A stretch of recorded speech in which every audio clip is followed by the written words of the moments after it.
Chapter 10. Widow Qin, prompted by a desire to reap advantage, puts up temporarily with an insult. Dr. Chang, in discussing Mrs. Qin's illness, minutely exhausts its origin. We will now resume our story. As the persons against Qin Yung were so many and their pressure so great, and as, what was more, Chia Zhuyi urged him to make amends, he had to knock his head on the ground before Qin Jung. Baoyu then gave up his clamorous remonstrances, and the whole crowd dispersed from school. Qin Yung himself returned home all alone. But the more he pondered on the occurrence, the more incensed he felt. Qin Jung, he argued, is simply Chia Yung's young brother-in-law, and is no son or grandson of the Chia family, and he too joins the class and prosecutes his studies on no other footing than that of mine. But it's because he relies upon Baoyu's friendship for him that he has no eye for anyone. This being the case, he should be somewhat proper in his behavior, and there would be then not a word to say about it. He has besides all along been very mystical with Baoyu, imagining that we are all blind and have no eyes to see what's up. Here he goes again today and mixes with people in illicit intrigues. And it's all because they happen to obtrude themselves before my very eyes that this rumpus has broken out. But of what need I fear? His mother, Nihu, hearing him mutter, "Why meddle again?" she explained, "in things that don't concern you? I had endless trouble in getting to speak to your paternal aunt. And your aunt had, on the other hand, 1,001 ways and means to devise, before she could appeal to Lady Secunda of the Western Mansion. And then only it was that you got this place to study in. Had we not others to depend upon for your studies, would we have in our house the means sufficient to engage a teacher? Besides, in other people's school, tea and eatables are all ready and found. And these 2 years that you've been there for your lessons, we've likewise effected at home a great saving in what would otherwise have been necessary for your eating and use. Something has been, it's true, economized. But you have further a liking for spick and span clothes. Besides, it's only through your being there to study that you've come to know Mr. Shu. That Mr. Shu, who has even in 1 year given us so much pecuniary assistance as 70 and 80 taels. And now you would go and raise a row in this schoolroom. Why, if we were bent upon finding such another place, I tell you plainly, and once for all, that we would find it more difficult than if we tried to scale the heavens. Now do quietly play for a while, and then go to sleep, and you'll be ever so much better for it then." Qin Yung thereupon stifled his anger and held his tongue. And, after a short while, he in fact went to sleep of his own accord. The next day he again went to school, and no further comment need be made about it. But we will go on to explain that a young lady related to her had at one time been given in marriage to a descendant of the eldest branch of the Chia family, whose names were written with the Jade radical, Chia Huang by name. But how could the whole number of members of the clan equal in affluence and power the 2 mansions of Ning and Yung? This fact goes, as a matter of course, without saying. The Chia Huang couple enjoyed some small income, but they also went on frequent occasions to the mansions of Ning and Yung to pay their respects. And they knew likewise so well how to adulate Lady Feng and Mrs. Yu, that Lady Feng and Mrs. Yu would often grant them that assistance and support, which afforded them the means of meeting their daily expenses. It just occurred on this occasion that the weather was clear and fine, and that there happened, on the other hand, to be nothing to attend to at home. So forthwith taking along with her a matron, Mrs. Chia Huang, got into a carriage and came over to see Widow Qin and her nephew. While engaged in a chat, Qin Yung's mother accidentally broached the subject of the affair, which had transpired in the schoolroom of the Chia mansion on the previous day, and she gave, for the benefit of her young sister-in-law, a detailed account of the whole occurrence from beginning to end. This Mrs. Huang would not have had her temper ruffled had she not come to hear what had happened. But having heard about it, anger sprung from the very depths of her heart. "This fellow Qin Jung," she exclaimed, "is a relative of the Chia family." But is it likely that Yung isn't, in like manner, a relative of the Chia family? And when relatives are many, there's no need to put on airs. Besides, does his conduct consist, for the most part, of anything that would make one get any face? In fact, Baoyu himself shouldn't do injury to himself by condescending to look at him. But, as things have come to this pass, give me time and I'll go to the Eastern Mansion and see Our Lady Chen. And then, have a chat with Qin Jung's sister. And ask her to decide who's right and who's wrong. Qin Jung's mother, upon hearing these words, was terribly distressed. It's all through my hasty tongue, she observed with vehemence, that I've told you all, sister-in-law. But please, sister, give up at once the idea of going over to say anything about it. Don't trouble yourself as to who is in the right and who is in the wrong. For were any unpleasantness to come out of it, how could we here stand on our legs? And were we not to stand on our legs, not only would we never be able to engage a tutor, but the result will be, on the contrary, that for his own person will be superadded many an expense for eatables and necessaries. What do I care about how many? Replied Mrs. Huang. Wait till I've spoken about it, and we'll see what will be the result. Nor would she accede to her sister-in-law's entreaties, but bidding, at the same time, the matron look after the carriage, she got into it, and came over to the Ning mansion. On her arrival at the Ning mansion, she entered by the eastern side gate, and dismounting from the carriage, she went in to call on Mrs. Yu, the spouse of Chia Chen, with whom she had not the courage to put on any high airs. But gently and quietly she made inquiries after her health, and after passing some irrelevant remarks, she ascertained, "How is it I don't see Lady Yung today?" "I don't know," replied Mrs. Yu. "What's the matter with her these last few days? But she hasn't been herself for 2 months and more. And the doctor who was asked to see her declares that it is nothing connected with any happy event. A couple of days back she felt, as soon as the afternoon came, both to move and both even to utter a word, while the brightness of her eyes was all dimmed. And I told her, you needn't stick to etiquette, for there's no use for you to come in the forenoon and evening, as required by conventionalities. But what you must do is to look after your own health. Should any relative come over, there's also myself to receive them. And should any of the senior generation think your absence strange, I'll explain things for you, if you'll let me." I also advised Brother Yung on the subject. "You shouldn't," I said, "allow anyone to trouble her. Nor let her be put out of temper, but let her quietly attend to her health, and she get all right. Should she fancy anything to eat, just come over here and fetch it. For in the event of anything happening to her, were you to try and find another such a wife to wed, with such a face and such a disposition, why, I fear, were you even to seek with a lantern in hand, there would really be no place where you could discover her. And with such a temperament and deportment as hers, which of our relatives and which of our elders don't love her? That's why my heart has been very distressed these 2 days." As luck would have it, early this morning her brother turned up to see her. But who would have fancied him to be such a child, and so ignorant of what is proper and not proper to do? He saw well enough that his sister was not well. And what's more, all these matters shouldn't have been recounted to her. For even supposing he had received the gravest offenses imaginable, it behoved him anyhow not to have broached the subject to her. Yesterday, one would scarcely believe it, a fight occurred in the schoolroom, and some pupil or other who attends that class somehow insulted him. Besides, in this business, there were a good many indecent and improper utterances, but all these he went and told his sister.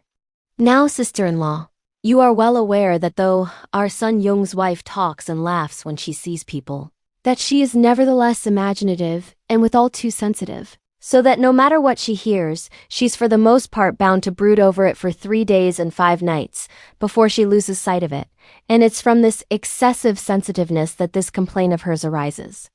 Today, when she heard that someone had insulted her brother, she felt both vexed and angry. Vexed that those fox-like, cur-like friends of his had moved right and wrong, and intrigued with this one and deluded that one. Angry that her brother had, by not learning anything profitable, and not having his mind set upon study, been the means of bringing about a row at school. And on account of this affair, she was so upset that she did not even have her early meal. I went over a short while back and consoled her for a time, and likewise gave her brother a few words of advice. And after having packed off that brother of hers to the mansion on the other side, in search of Baoyu, and having stood by and seen her have half a bowl of bird's nest soup, I at length came over. Now, sister-in-law, tell me, is my heart sore or not? Besides, as there's nowadays no good doctor, the mere thought of her complaint makes my heart feel as if it were actually pricked with needles. But do you and yours perchance know of any good practitioner? Mrs. Chin had, while listening to these words, been, at an early period, so filled with concern that she cast away to distant lands the reckless rage she had been in recently while at her sister-in-law's house, when she had determined to go and discuss matters over with Mrs. Chin. Upon hearing Mrs. Yu inquire of her about a good doctor, she lost no time in saying by way of reply, "Neither have we heard of anyone speak of a good doctor. But from the account I've just heard of Mrs. Chen's illness, it may still, there's no saying, be some felicitous ailment. So, sister-in-law, don't let anyone treat her recklessly, for were she to be treated for the wrong thing, the result may be dreadful." "Quite so," replied Mrs. Yu. But while they were talking, Chang came in from out of doors, and upon catching sight of Mrs. Chin, "Isn't this Mrs. Huang?" he inquired of Mrs. Yu. Whereupon Mrs. Chin came forward and paid her respects to Chang. "Invite this lady to have her repast here before she goes," observed Chang to Mrs. Yu. And as he uttered these words, he forthwith walked into the room on the offside. The object of Mrs. Chin's present visit had originally been to talk to Mrs. Sioan about the insult which her brother had received from the hands of Chin Jung, but when she heard that Mrs. Chin was ill, she did not have the courage to even so much as make mention of the object of her errand. Besides, as Chang and Mrs. Yu had given her a most cordial reception, her resentment was transformed into pleasure, so that after a while spent in a further chat about one thing and another, she at length returned to her home. It was only after the departure of Mrs. Chin that Chang came over and took a seat. "What did she have to say for herself during this visit today?" he asked of Mrs. Yu. "She said nothing much," replied Mrs. Yu. "When she first entered the room, her face bore somewhat of an angry look, but after a lengthy chat and as soon as mention of our son's wife's illness was made, this angered look after all gradually abated. You also asked me to keep her for the repast, but having heard that our son's wife was so ill she could not very well stay, so that all she did was to sit down, and after making a few more irrelevant remarks, she took her departure. But she had no request to make. To return however now to the illness of Jung's wife, it's urgent that you should find somewhere a good doctor to diagnose it for her. And whatever you do, you should lose no time. The whole body of doctors who at present go in and out of our household, are they worth having? Each one of them listens to what the patient has to say of the ailment, and then, adding a string of flowery sentences, out he comes with a long rigmarole. But they are exceedingly diligent in paying us visits.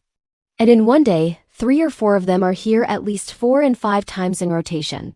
They come and feel her pulse, they hold consultation together, and write their prescriptions, but, though she has taken their medicines, she has seen no improvement. On the contrary, she's compelled to change her clothes 3 and 5 times each day, and to sit up to see the doctor. A thing which, in fact, does the patient no good. This child, too, is somewhat simple, observed Chang. For what need has she to be taking off her clothes and changing them for others? And were she again to catch a chill, she would add something more to her illness, and won't it be dreadful? The clothes may be no matter how fine, but what is their worth after all? The health of our child is what is important to look to. And were she even to wear out a suit of new clothes a day, what would that too amount to? I was about to tell you that a short while back, Feng Ziying came to see me, and, perceiving that I had somewhat of a worried look, he asked me what was up. And I told him that our son's wife was not well at all, that as we couldn't get any good doctor, we couldn't determine with any certainty whether she was in an interesting condition or whether she was suffering from some disease. That as we could neither tell whether there was any danger or not, my heart was, for this reason, really very much distressed. Feng Ziying then explained that he knew a young doctor who had made a study of his profession, Chang by surname and Yushi by name, whose learning was profound to a degree, who was besides most proficient in the principles of medicine, and had the knack of discriminating whether a patient would live or die. That this year he had come to the capital to purchase an official rank for his son, and that he was now living with him in his house. In view of these circumstances, not knowing but that if, perchance, the case of our daughter-in-law were placed in his hands, he couldn't avert the danger, I readily dispatched a servant, with a card of mine, to invite him to come. But the hour today being rather late, he probably won't be round, but I believe he's sure to be here tomorrow. Besides, Feng Zuying was also on his return home to personally entreat him on my behalf, so that he's bound when he has asked him to come and see her. Let's therefore wait till Dr. Chang has been here and seen her, when we can talk matters over. Mrs. Yu was very much cheered when she heard what was said. The day after tomorrow, she felt obliged to add, is again our seniors Mr. Chia Qing's birthday. And how are we to celebrate it after all? I've just been over to our seniors and paid my respects, replied Chia Chen, and further invited the old gentleman to come home and receive the congratulations of the whole family. I'm accustomed, our senior explained, to peace and quiet, and have no wish to go over to that worldly place of yours. For you, people are certain to have published that it's my birthday and to entertain the design to ask me to go round to receive the bows of the whole lot of you. But won't it be better if you were to give the record of meritorious acts, which I annotated some time ago, to someone to copy out clean for me and have it printed? Compared with asking me to come and uselessly receive the obeisances of you all, this'll be even 100 times more profitable. In the event of the whole family wishing to pay me a visit on any of the 2 days, tomorrow or the day after tomorrow, if you were to stay at home and entertain them in proper style, that will be all that is wanted. Nor will there be any need to send me anything. Even you needn't come 2 days from this. And should you not feel contented at heart, well, you had better bow your head before me today before you go. But if you do come again the day after tomorrow, with a lot of people to disturb me, I shall certainly be angry with you. After what he said, I will not venture to go and see him 2 days hence. But you had better send for Lei Sheng, and bid him get ready a banquet to continue for a couple of days. Miss Yu, having asked Chia Yong to come round, told him to direct Lei Sheng to make the usual necessary preparations for a banquet to last for a couple of days, with due regard to a profuse and sumptuous style. You go by and by, she advised him, in person to the Western Mansion and invite Dowager Lady Chia, Madame Xing and Wang, and your sister-in-law Secunda Lady Lin to come over for a stroll. Your father has also heard of a good doctor, and having already sent someone to ask him round, I think that by tomorrow he's sure to come. And you had better tell him, in a minute manner, the serious symptoms of her ailment during these few days. Chia Yong, having signified his obedience to each of her recommendations and taken his leave, was just in time to meet the youth coming back from Feng Tuying's house, whither he had gone a short while back to invite the doctor round. Your slave, he consequently reported, has just been with a cart of masters to Mr. Feng's house and asked the doctor to come. The gentleman here, replied the doctor, has just told me about it. But today, I've had to call on people the whole day and I've only this moment come home. And I feel now my strength so worn out that I couldn't really stand any exertion. In fact, were I even to get as far as the mansion, I shouldn't be in a fit state to diagnose the pulses. I must therefore have a night's rest. But, tomorrow for certain, I shall come to the mansion. My medical knowledge, he went on to observe, is very shallow, and I don't deserve the honor of such eminent recommendation. But as Mr. Feng has already thus spoken of me in your mansion, I can't but present myself. It will be all right if in anticipation you deliver this message for me to your honorable master. But as for your worthy master's card, I cannot really presume to keep it. It was again at his instance that I've brought it back. But sir, please mention this result for me to master. Chia Yung turned back again, and entering the house delivered the message to Chia Chan and Mrs. Yu. Whereupon he walked out and, calling Lei Sheng before him, he transmitted to him the orders to prepare the banquet for a couple of days. After Lei Sheng had listened to the directions, he went off of course to get ready the customary preparations. But upon these we shall not dilate, but confine ourselves to the next day. At noon, a servant on duty at the gate announced that the Dr. Chang, who had been sent for, had come, and Chia Chen conducted him along the court into the large reception hall, where they sat down. And after they had partaken of tea, he broached the subject. Yesterday, he explained, the estimable Mr. Feng did me the honor to speak to me of your character and proficiency, venerable doctor, as well as of your thorough knowledge of medicine. And I, your mean brother, was filled with an immeasurable sense of admiration. Your junior, remonstrated Dr. Chang, is a coarse, despicable, and mean scholar, and my knowledge is shallow and vile. But as worthy Mr. Feng did me the honor yesterday of telling me that your family, sir, had condescended to look upon me, a low scholar. And to favor me too with an invitation, could I presume not to obey your commands? But as I cannot boast of the least particle of real learning, I feel overburdened with shame. Why need you be so modest? Observed Chia Chen. Doctor, do please walk in at once to see our son's wife, for I look up, with full reliance, to your lofty intelligence to dispel my solicitude. Chia Yung forthwith walked in with him. When they reached the inner apartment, and he caught sight of Mrs. Chin, he turned round and asked Chia Yung, "This is your honorable spouse, isn't it?" "Yes, it is," assented Chia Yung.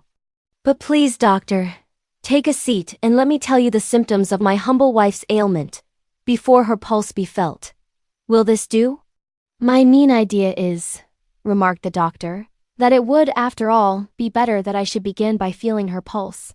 Before I ask you to inform me what the source of the ailment is, this is the first visit I pay to your honorable mansion. Besides, I possess no knowledge of anything. But as our worthy Mr. Feng would insist upon my coming over to see you, I had in consequence no alternative but to come. After I have now made a diagnosis, you can judge whether what I say is right or not. Before you explain to me the phases of the complaint during the last few days, and we can deliberate together upon some prescription. As to the suitableness or unsuitableness of which your honorable father will then have to decide, and what is necessary will have been done." "Doctor," rejoined Chia Yung, "you are indeed eminently clear-sighted. All I regret at present is that we have met so late."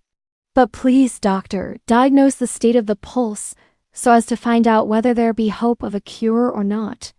"If a cure can be effected, it will be the means of allaying the solicitude of my father and mother." The married women attached to that menage forthwith presented a pillow. And as it was being put down for Mrs. Chin to rest her arm on, they raised the lower part of her sleeve so as to leave her wrist exposed. The doctor thereupon put out his hand and pressed it on the pulse of the right hand, regulating his breath to the pulsation so as to be able to count the beatings. He with due care and minuteness felt the action for a considerable time, when, substituting the left hand, he again went through the same operation. "Let us go and sit outside," he suggested, after he had concluded feeling her pulses. Chia Yung readily adjourned, in company with the doctor, to the outer apartment, where they seated themselves on the stove couch, a matron having served tea. "Please take a cup of tea, doctor," Chia Yung observed. When tea was over, "Judging," he inquired, "Doctor, from the present action of the pulses, is there any remedy or not?" "The action of the pulse, under the forefinger, on the left hand of your honorable spouse," proceeded the doctor, "is deep and agitated. The left hand pulse, under the second finger, is deep and faint.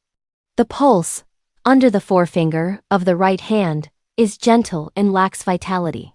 The right hand pulse, under my second finger, is superficial, and has lost all energy.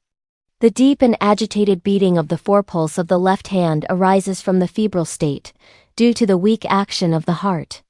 The deep and delicate condition of the second part of the pulse of the left wrist emanates from the sluggishness of the liver and the scarcity of the blood in that organ. The action of the forefinger pulse of the right wrist is faint and lacks strength, as the breathing of the lungs is too weak. The second finger pulse of the right wrist is superficial and devoid of vigor, as the spleen must be affected injuriously by the liver. The weak action of the heart, and its febrile state, should be the natural causes which conduce to the present irregularity in the catamenia and insomnia at night. The poverty of blood in the liver, and the sluggish condition of that organ must necessarily produce pain in the ribs, while the overdue of the catamenia, the cardiac fever and debility of the respiration of the lungs, should occasion frequent giddiness in the head, and swimming of the eyes, the certain recurrence of perspiration between the periods of 3 to 5 and 5 to 7, and the sensation of being seated on board ship. The obstruction of the spleen by the liver should naturally create distaste for liquid or food, debility of the vital energies, and prostration of the forelimbs. From my diagnosis of these pulses, there should exist these various symptoms. Therefore, the pulses and the symptoms can be said to harmonize. But should perchance any doctor maintain that this state of the pulses imports a felicitous event, your servant will not presume to give an ear to such an opinion. A matron, who was attached as a personal attendant to Mrs. Chin, and who happened to be standing by, interposed. How could it be otherwise? She ventured. In real truth, doctor, you speak like a supernatural being, and there's verily no need for us to say anything. We have now ready at hand in our household a good number of medical gentlemen who are in attendance upon her, but none of these are proficient enough to speak in this positive manner. Some there are who say that it's a genital complaint. Others maintain that it's an organic disease. This doctor explains that there is no danger, while another, again, holds that there's fear of a crisis either before or after the winter solstice. But there is, in one word, nothing certain said by them. May it please you, sir, now to favor us with your clear directions. This complaint of your lady's, observed the doctor, has certainly been neglected by the whole number of doctors. For had a treatment with certain medicines been initiated at the time of the first occurrence of her habitual sickness, I cannot but opine that by this time, a perfect cure would have been effected. But seeing that the organic complaint has now been, through neglect, allowed to reach this phase, this calamity was, in truth, inevitable. My ideas are that this illness stands, as yet, a certain chance of recovery, 3 chances out of 10. But we will see how she gets on, after she has had these medicines of mine. Should they prove productive of sleep at night, then there will be added furthermore 2 more chances in the grip of our hands.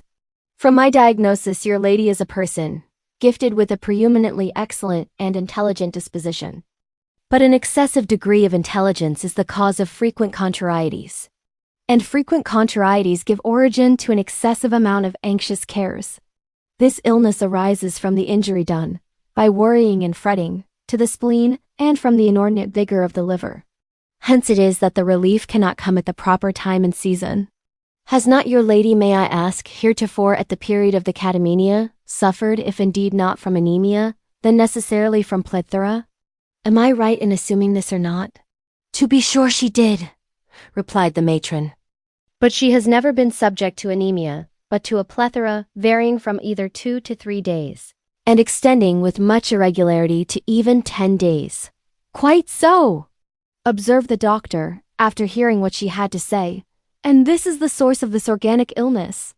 Had it in past days been treated with such medicine as could strengthen the heart and improve the respiration, would it have reached this stage? This has now overtly made itself manifest in an ailment originating from the paucity of water and the vigor of fire. But let me make use of some medicines, and we'll see how she gets on. There and then he set to work and wrote a prescription, which he handed to Chia Yung, the purpose of which was decoction for the improvement of respiration, the betterment of the blood, and the restoration of the spleen. Ginseng, Atractylodes lancea, Yunong root, prepared tea root, Aurelia idolis, peony roots, Levisticum from Sichuan, Sephora tomentosa, Cyperus rotundus, prepared with rice, gentian, soaked in vinegar, Hua A shan yao root, real oak glue, Caradolis ambigua, and dried licorice. 7 Fukian lotus seeds, the cores of which should be extracted, and 2 large zizifi to be used as a preparative. What exalted intelligence! Chia Yung, after perusing it, exclaimed. But I would also ask you, doctor, to be good enough to tell me whether this illness will, in the long run, endanger her life or not. The doctor smiled. You, sir, who are endowed with most eminent intelligence, are certain to know that when a human illness has reached this phase, it is not a derangement of a day or of a single night.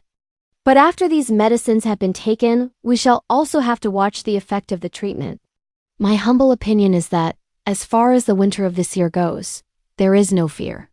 In fact, after the spring equinox, I entertain hopes of a complete cure. Chia Yung was likewise a person with all his wits about him, so that he did not press any further minute questions. Chia Yung forthwith escorted the doctor and saw him off, and taking the prescription and the diagnosis, he handed them both to Chia Chun for his perusal, and in like manner recounted to Chia Chun and Mrs. Yu all that had been said on the subject. The other doctors have hitherto not expressed any opinions as positive as this one has done, observed Mrs. Yu, addressing herself to Chia Chun. So that the medicines to be used are, I think, surely the right ones. He really isn't a man, rejoined Chia Chen. accustomed to give much of his time to the practice of medicine, in order to earn rice for his support. And it's Feng Zuying, who is so friendly with us, who is mainly to be thanked for succeeding, after ever so much trouble, in inducing him to come. But now that we have this man, the illness of our son's wife may, there is no saying, stand a chance of being cured. But on that prescription of his there is ginseng mentioned, so you had better make use of that caddy of good quality which was bought the other day. Chia Yung listened until the conversation came to a close, after which he left the room and bade a servant go and buy the medicines, in order that they should be prepared and administered to Mrs. Si-Hye-Owen. What was the state of Mrs. Chin's illness after she partook of these medicines, we do not know. But reader, listen to the explanation given in the chapter which follows. Thanks for watching. Please like the video and subscribe to the channel for more excellent content.